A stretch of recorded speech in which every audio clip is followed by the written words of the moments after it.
L'année vient à peine de débuter et on tient peut-être déjà le clash le plus gratuit de 2023. Comme chaque année, le journal du dimanche a publié son fameux classement des personnalités préférées des Français par le biais d'un sondage réalisé par l'Institut français d'opinion publique, IFOP. Une nouvelle fois, c'est Jean-Jacques Goldman qui remporte ce trophée honorifique, devant l'astronaute Thomas Pesquet et l'acteur Omar Sy. Coupe du monde oblige, Kylian Mbappé se classe lui au pied du podium. Seulement, ce classement et son résultat ne plaisent pas à tout le monde. En particulier à Michel Denisot, puisque le célèbre animateur et producteur de télévision s'est fendu d'un tweet qui ne laisse que peu de place au doute.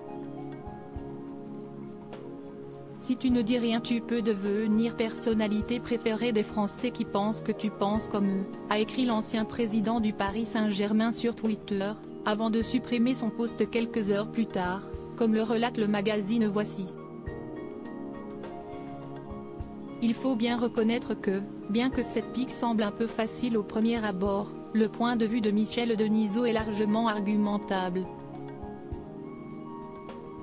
Tout d'abord, Jean-Jacques Goldman est parti vivre depuis quelques années à l'étranger, du côté de Londres plus précisément, mais il revient pour les vacances scolaires de ses 3 filles à Marseille.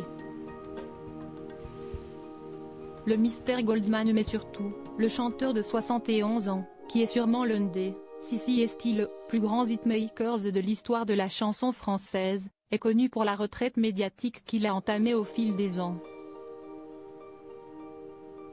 Son dernier album remonte à 2001, ses concerts sont devenus rarissimes et il n'accorde aucune interview tout en étant totalement absent des réseaux sociaux. Un silence qui interroge, captive et parfois agace donc, comme si est aujourd'hui le cas pour Michel Denisot. Rappelons toutefois que même si les prises de parole de Jean-Jacques Goldman sont quasiment inexistantes aujourd'hui, il s'est engagé politiquement à de nombreuses reprises durant sa carrière et a régulièrement mis son talent au profit d'œuvres humanitaires. On peut d'ailleurs noter que les Français ne semblent pas se lasser de la personnalité de Jean-Jacques Goldman, puisque c'est la 12e fois qu'il remporte ce titre. Il devient ainsi le 3e lauréat all-time, derrière le commandant Cousteau, 20 victoires, et l'abbé Pierre, 16. Suivent après lui Yannick Noah, 11, Zinedine Zidane, 6, et l'acteur Omar Sy, 3.